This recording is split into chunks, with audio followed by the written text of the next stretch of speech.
The day an airplane landed in my pasture was the day I learned my land had been stolen without anyone moving a single fence. My name is Jacob Carter, and until that Tuesday morning, I believed I knew every inch of the 240 acres my father left me outside Fort Worth, Texas. I had spent years walking those fields before sunrise, checking water troughs, repairing fences, and making sure the cattle always had fresh grazing land. I was a civil engineer by profession, so paying attention to small details came naturally. Straight fence lines, drainage patterns, tire tracks, even the way the grass bent after a storm all told a story if someone cared enough to notice. That morning felt completely ordinary. The air smelled like fresh-cut hay mixed with damp earth after a light overnight rain. A gentle breeze carried the sound of meadowlarks across the open pasture, while the early sun slowly burned away a thin layer of fog hanging above the grass. I carried a thermos of black coffee in one hand and a notebook in the other as I headed toward the western field where I planned to inspect a section of fencing damaged by deer. My pickup sat beside an old oak tree with surveying maps rolled across the dashboard from a drainage project I had finished the previous week. Everything about the morning promised another quiet day on the ranch. Then I heard it. At first it sounded like a distant lawn mower, low and steady, but within seconds the sound grew louder until it became the unmistakable hum of an aircraft engine descending far too close to the ground. I stopped walking and looked toward the southern horizon. A small white single-engine airplane appeared above the tree line, flying lower than any aircraft I had ever seen near my property. I expected it to climb away, but instead it lined up perfectly with the middle of my pasture. My heart skipped as I watched the landing gear settle into position. Before I could even process what was happening, the airplane touched down on my grass with surprising confidence, rolling across the field as if it had landed there 100 times before. The propeller slowed while dust drifted behind the wheels, and the pilot casually guided the airplane toward an open patch near my fence. I stood frozen with my coffee still in my hand, unable to believe what I had just witnessed. This wasn't an emergency landing. There were no flashing lights, no visible mechanical problems, and no signs of distress. Every movement looked planned. The pilot climbed out, stretched his arms, smiled in my direction, and gave me a friendly wave that suggested he expected to see me. "Morning," he called with complete confidence. "Looks like we're a little ahead of schedule today." I stared at him, certain he had mistaken my ranch for somewhere else. "You're on private property," I answered.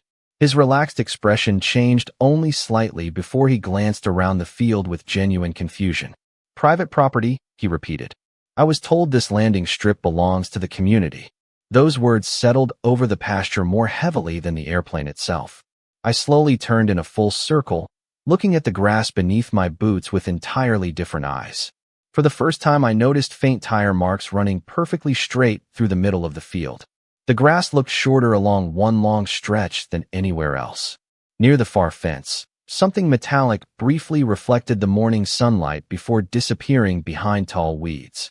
Every ordinary detail suddenly felt carefully arranged, and for the first time since inheriting my family's ranch, I realized I might not actually know what had been happening on my own land. The pilot looked just as confused as I felt. He glanced back toward the airplane, then across the open pasture, as if searching for something familiar that suddenly was not there. "This is Falcon Ridge Air Park, right?" he asked. I slowly shook my head. "This is the Carter Ranch. My family has owned every acre you can see for decades." He frowned, reached into the cockpit, and unfolded a laminated sheet that appeared to contain arrival notes rather than an official aviation chart. A handwritten instruction near the bottom caught my attention before he folded it away again. It simply read, "Community Grass Strip, South Approach, coordinate confirmed." He apologized sincerely, climbed back into the airplane, and after a few minutes carefully departed the same way he had arrived. I stood alone in the suddenly quiet field, listening as the engine faded into the distance until only the wind remained. Instead of feeling relieved, I felt something far more unsettling. Whoever had given that pilot those instructions had expected him to land on my property without hesitation. That confidence could not have come from a simple misunderstanding. As I slowly walked back toward my truck, memories began surfacing that had never seemed important before. For years earlier, shortly after my father passed away, I inherited the entire 240-acre ranch. My father had always believed that land carried responsibility, not just value. He taught me that every fence corner, every drainage ditch, and every survey monument represented promises made by previous generations. Selling land simply because someone offered enough money had never been part of our family's thinking. Around that same time, the Falcon Ridge Homeowners Association began expanding a luxury neighborhood less than 2 miles from my southern boundary. Beautiful homes appeared one after another, new roads stretched across former farmland, and landscaped entrances replaced old cattle gates. Their president, Victoria Bennett, visited my ranch more than once during those early years. She always arrived in a spotless sport utility vehicle, wearing perfectly tailored business clothes and carrying neatly organized folders. She was polite, professional, and remarkably persistent. Each visit followed the same pattern. She praised the beauty of the ranch, admired the open views, and eventually asked whether I might consider selling a narrow section near the southern pasture. According to her, the community wanted additional green space that would benefit everyone. I thanked her for the offer every time, but my answer never changed. The land was staying exactly where it belonged, with my family. After several polite refusals, the visit stopped. I assumed the matter had finally ended. Standing there beside the unusual tire marks in my pasture, I began wondering whether it had truly ended at all. I crouched beside one of the tracks and brushed away loose grass with my hand. The impressions were not fresh enough to belong only to the airplane that had just departed. Some had softened from rain and time before drying again beneath the Texas sun. Others crossed over older marks, suggesting repeated landings along nearly the exact same path. My engineering instincts immediately noticed something else. The grass between the wheel paths was slightly taller than the surrounding strip, creating a subtle pattern consistent with routine mowing designed to guide aircraft. I slowly raised my eyes toward the far end of the field where that brief flash of reflected sunlight had caught my attention earlier. Curiosity replaced disbelief as I walked through the pasture. With every step, the ranch I thought I knew so well seemed less familiar, and for the first time since inheriting it, I had the unmistakable feeling that someone had been quietly reshaping my property while I was looking somewhere else. Victoria gave me one last practice smile before getting back into her sport utility vehicle. She rolled away toward Falcon Ridge without sounding defensive, without making excuses, and without asking me to forget what I had seen. That calm confidence stayed with me long after the dust settled behind her tires. People only speak that way when they believe the paperwork is already on their side. As I walked back across the pasture, I forced myself to stop thinking like an angry landowner and start thinking like an engineer. Assumptions solved nothing. Documentation solved everything. I returned to my farmhouse, set my coffee mug on the kitchen counter, opened the old filing cabinet my father had built decades earlier, and pulled out every property record we had ever kept. Original warranty deeds, county tax records, boundary surveys, drainage permits, fence repair receipts, and handwritten notes from previous surveyors slowly covered my dining room table. By sunset, the entire room looked more like a land records office than a home. I spent hours comparing legal descriptions with satellite imagery available through the county mapping system. Every measurement pointed to the same conclusion. The southern pasture remained entirely within my deeded property. There were no recorded easements, no aviation access agreements, and no shared maintenance corridors crossing that section of land. The next morning, I drove into town and scheduled a meeting with a real estate attorney who had spent more than 30 years handling Texas property disputes. He quietly reviewed my documents without interrupting. When I finished explaining what had happened, he leaned back in his chair and folded his hands. "Jacob," he said calmly, "ownership is determined by recorded documents, not by habit. If someone has been using your land without a recorded legal right, the first step is not confrontation. The first step is preserving evidence." That advice matched exactly how my father had taught me to solve problems. I hired a licensed professional surveyor that same afternoon. 2 days later, we met at the ranch before sunrise. He unloaded high-precision global positioning system equipment, total stations, tripods, data collectors, and metal detectors designed to locate original boundary monuments buried beneath decades of soil. Watching him work reminded me why I respected surveyors so much. Every measurement was repeated, verified, and carefully documented before moving to the next point. Nothing depended on memory or opinion. Near midday, the detector produced a clear signal close to the southern pasture. Together, we cleared away layers of packed dirt and thick grass until a brass survey monument appeared exactly where my father's old survey map predicted it should be. The surveyor cleaned the marker with a soft brush before reading the stamped identification number aloud. It matched the county record perfectly. He smiled slightly and looked across the open field. Your property line begins here and continues exactly where your deed says it does. Hearing those words brought relief, but they also raised a larger question. If the boundary had never changed, how had an entire landing strip been maintained here for years? Before leaving, the surveyor suggested something that immediately caught my attention. He pointed towards several evenly spaced depressions, running along the edge of the grass. Those lights did not install themselves, he said. Maintenance leaves records somewhere. Contractors keep invoices. Equipment leaves tracks. Somebody has been paying to maintain this place. As his truck disappeared down the county road, I looked once more across the carefully trimmed corridor cutting through my pasture. The hidden runway was no longer just an unexpected discovery.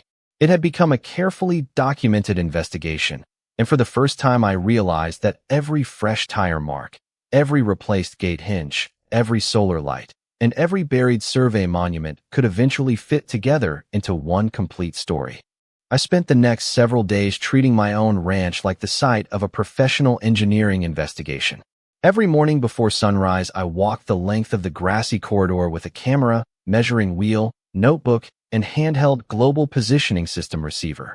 I photographed every runway light, every maintenance track, every unusual fence modification, and every tire impression before weather or routine ranch work could erase them. I measured the distance between the solar lights and quickly noticed they were placed at remarkably consistent intervals. That kind of precision did not happen by accident. Someone had planned every detail. After documenting the physical evidence, I turned my attention to the digital trail. Historical satellite imagery available through public mapping services allowed me to compare the pasture year by year. I slowly moved through archived images until the pattern became impossible to ignore.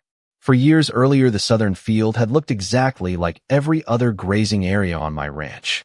Then, within a single season, a long strip of evenly maintained grass appeared. A short gravel approach connected the service gate to the landing corridor.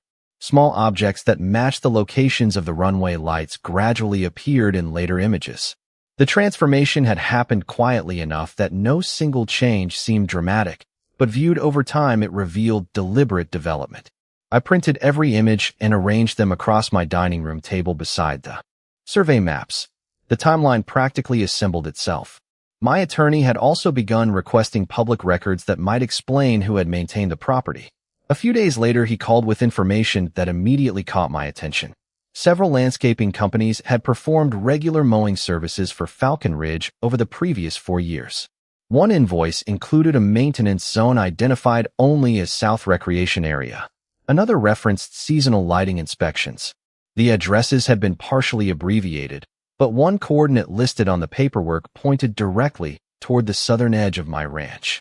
Nothing in the invoices explicitly described an airstrip, yet every document added another piece to the growing picture. Curious whether local contractors recognized the location, I visited a small equipment supplier that had served ranchers and landscaping crews for decades. The owner recognized my family immediately. During casual conversation, I mentioned the unusual mowing pattern near my southern pasture. He paused for a moment before saying that maintenance crews from Falcon Ridge had occasionally rented specialized mowing equipment designed to produce smooth, even turf over long distances. He assumed they were maintaining recreational common areas. I thanked him without revealing everything I had discovered. By the time I drove back to the ranch, my truck contained copies of invoices, dated receipts, aerial photographs, survey documents, maintenance notes, and hundreds of photographs I had taken myself. Back at the farmhouse, I pinned everything onto a large bulletin board inside my home office. Colored strings were unnecessary because the connections had already become obvious. The survey monument confirmed the property boundary. The satellite imagery showed gradual construction. The maintenance invoices established ongoing care. The runway lights proved intentional infrastructure. The repeated tire marks demonstrated continuous use. Every independent source supported the others without contradiction. Late that afternoon, I walked outside carrying the latest stack of documents. The pasture looked peaceful beneath the warm Texas sun, and cattle grazed quietly only a few hundred feet from the hidden landing corridor. Standing there, I realized the evidence had reached a point where opinion no longer mattered. I did not need dramatic accusations or emotional arguments. I simply needed the right people to see exactly what I was seeing. The truth had been quietly sitting in the grass for years, waiting for someone willing to measure it one detail at a time. 1 week after my attorney submitted the documentation, the county scheduled an official site inspection. I arrived before sunrise with organized binders containing every survey, photograph, maintenance invoice, satellite image, and property record I had collected. The licensed surveyor met me beside the southern pasture with his equipment already calibrated, while representatives from the county planning department and code compliance office parked their trucks along the gravel road outside my gate. The morning air felt cool and unusually still. Even the cattle seemed quieter than usual as they grazed a safe distance away from the trimmed corridor that no longer looked like an ordinary pasture to anyone standing there. The county officials began by reviewing the legal descriptions from my deed before walking directly to the brass survey monument we had uncovered several days earlier. The surveyor carefully explained every boundary measurement, repeating his observations with the same precision I had watched during our first visit. One official compared the monument identification number against county records on a tablet computer, while another reviewed aerial photographs showing the gradual appearance of the maintained strip over the previous 4 years. Nobody rushed to conclusions. Every statement was verified against another source before anyone wrote a single note. Watching professionals follow documented evidence instead of assumptions reminded me why I had remained patient throughout the entire investigation. After nearly an hour of measurements, one inspector quietly nodded toward the line of concealed solar runway lights. They carefully examined each fixture, photographed the mounting hardware, and noted how evenly the lights had been installed. Another official inspected the upgraded gate hinges and compared their condition with the surrounding fence that had clearly aged for decades. The contrast was impossible to ignore. New hardware stood against weathered cedar posts like pieces from 2 different timelines. As we continued walking the length of the corridor, a familiar sound slowly drifted across the morning sky. At first I thought it might simply be another aircraft passing overhead, but within seconds, every person in the field looked toward the southern horizon. A small single-engine airplane appeared in the distance, flying directly toward my pasture. Nobody spoke. The county officials stepped aside while the surveyor quietly folded his tripod and watched. The airplane descended smoothly, aligned perfectly with the grassy corridor, and landed exactly where the previous pilot had touched down days earlier. Dust rolled behind the wheels before the aircraft slowed to a gentle stop near the service gate. The pilot climbed out looking completely relaxed until he noticed the county vehicles, surveying equipment, and several officials documenting everything around him. His expression shifted from confidence to genuine surprise. One county representative politely introduced himself and asked a few straightforward questions about how the pilot had learned of the landing location. The pilot willingly explained that he had received arrival information from community contacts who described the grass strip as an established local landing area available for visiting residents. He showed the same laminated arrival sheet I had seen before, and one official photographed it for the record before handing it back. No accusations were made. No raised voices interrupted the calm conversation. Every answer simply became another documented fact. As the airplane sat quietly beside the carefully maintained corridor, I looked across the pasture where cattle continued grazing beneath the broad Texas sky, completely unaware that the mystery hidden in their field had just revealed itself without anyone needing to argue. The evidence I had spent days assembling no longer stood alone. It had been confirmed in real time by the very activity that had started this entire journey, and for the first time since that unexpected morning, I felt absolutely certain that the truth no longer depended on my word alone. The inspection ended without dramatic speeches or sudden decisions, exactly as I had hoped. County officials packed their equipment carefully, thanked everyone for their cooperation, and explained that the evidence would now be reviewed alongside the official property records before any formal action was taken. My attorney reminded me that patience remained our greatest advantage. Facts became stronger when they were allowed to stand on their own. 2 days later, we attended a scheduled meeting at the county offices where representatives from Falcon Ridge had been invited to respond to the documentation. Victoria Bennett arrived carrying several neatly organized binders and greeted everyone with the same composed professionalism I had seen since the day she first visited my ranch years earlier. She smiled politely in my direction before taking her seat across the conference table. The room remained calm and businesslike. County maps covered one wall, while aerial photographs of the southern pasture rested on an easel beside the survey documents. One official opened the meeting by reviewing the legal property description exactly as recorded in the county archives. After confirming that the deed boundaries matched the licensed survey completed on my ranch, he invited Victoria to explain the community's understanding of the landing area. She spoke confidently. According to her, Falcon Ridge residents had long believed the grassy strip functioned as a shared community access area, supporting occasional visitor arrivals. She explained that maintenance had continued year after year because nobody questioned the original assumption. Everyone understood that the space had become part of the community, she said calmly. It was maintained in good faith. My attorney thanked her for the explanation before placing a single document on the table. It was the certified survey identifying the brass boundary monument we had uncovered in the pasture. Another document followed, showing the uninterrupted chain of ownership through my family. Then came enlarged satellite photographs, documenting the gradual installation of runway infrastructure over 4 years. Finally, the county official displayed photographs from the inspection showing the airplane landing during the active survey. The room became noticeably quieter. Nobody interrupted. Nobody argued. Every piece of evidence simply reinforced the one before it. One county representative asked whether Falcon Ridge possessed any recorded easement, written access agreement, aviation license affecting my property, or signed permission from my family allowing maintenance crews onto the ranch. Victoria slowly opened one binder after another before finally looking up. "We do not have a recorded agreement," she answered. Another official asked whether any board minutes authorized construction or maintenance beyond community property boundaries. Again, the answer was no. The discussion remained respectful, but the direction had clearly changed. Instead of debating opinions, everyone focused on documented facts. My attorney quietly summarized the sequence. The property had remained under continuous private ownership. No recorded easement existed. Maintenance contractors had entered private land. Permanent fixtures had been installed. Visiting pilots had been directed to use the location through community information.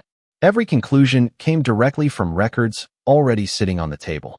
As the meeting drew to a close, Victoria's confident certainty had softened into thoughtful silence. She no longer defended the practice as strongly as before. Instead, she acknowledged that the community's long-standing assumption had never been verified against the actual property records. Hearing those words did not make me feel victorious. It made me think about how easily repeated assumptions can become accepted as truth when nobody stops to examine the original documents. Walking out of the county building that afternoon, I carried the same binders I had brought inside, but they somehow felt lighter. The evidence had spoken clearly without anger, and for the first time since discovering the hidden runway, I sensed that years of quiet misunderstanding were finally beginning to give way to something much stronger than opinion: the simple certainty of verified facts. Less than 2 weeks after the county meeting, I received a formal notice confirming what every survey marker, property record, and photograph had already shown. The county determined that the maintained landing corridor extended across my privately owned property and that no recorded easement, access agreement, or authorized land use permitted its continued operation. Any improvements installed within the disputed area would have to be removed, and the land would need to be restored to its original agricultural condition. Reading those words inside my farmhouse felt strangely quiet. There was no dramatic celebration, only a deep sense that patience had finally reached its destination. A restoration schedule was established, and I was invited to observe the work as contractors carefully removed every feature associated with the landing area. Early on the first morning, Several utility trucks arrived through the same southern gate that had quietly welcomed maintenance crews for years. This time, however, every vehicle entered with documented authorization and a clearly defined purpose. Workers photographed the existing conditions before beginning, ensuring every step of the restoration was properly recorded. One by one, the concealed solar runway lights were lifted from the ground. As each fixture came out, circular patches of undisturbed soil beneath the bases revealed just how long they had remained in place. The carefully installed wiring was removed without disturbing more earth than necessary. Small marker posts disappeared next, followed by maintenance stakes hidden beneath tall grass. Watching those objects leave the pasture felt like watching invisible pieces of a puzzle finally being taken apart. The gravel approach near the southern gate was graded back into the surrounding landscape, and compacted soil along the landing corridor was loosened to encourage healthy grass growth. Native grass seed was spread across the entire strip so the pasture could gradually return to the condition my father had always intended. Throughout the process, I walked the property carrying the same notebook that had accompanied me since the investigation began. Instead of documenting evidence, I found myself recording restoration progress. Measurements that once tracked runway lights now marked newly seeded ground. Photographs that once captured unauthorized improvements now showed open pasture beneath clear Texas skies. Several county representatives visited during different stages of the work to confirm that the restoration followed the approved plan.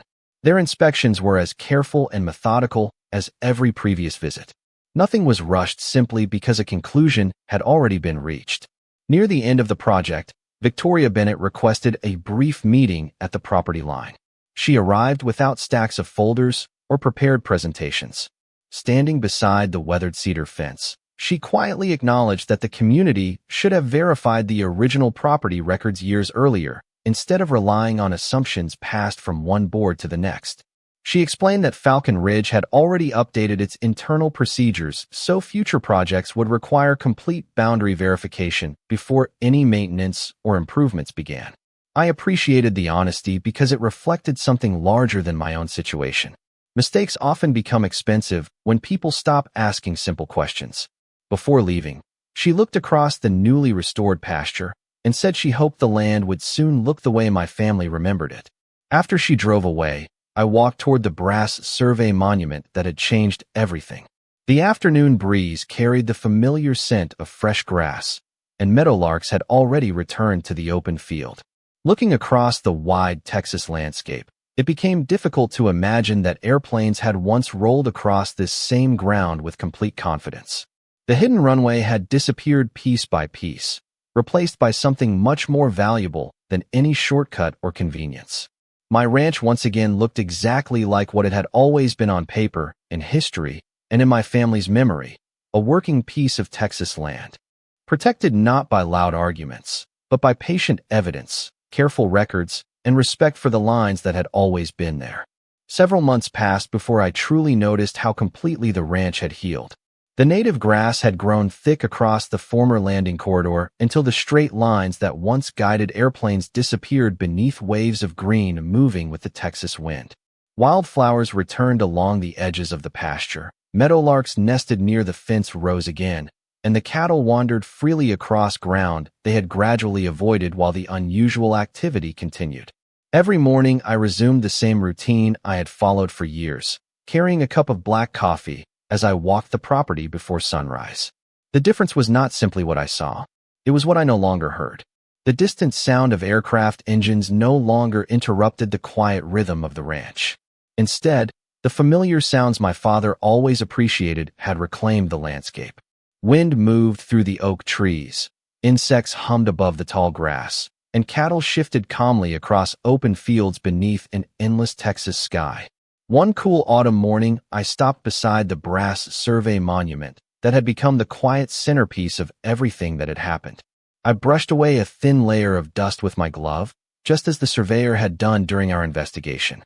The stamped identification numbers remained clear, unchanged by every misunderstanding that had unfolded around them.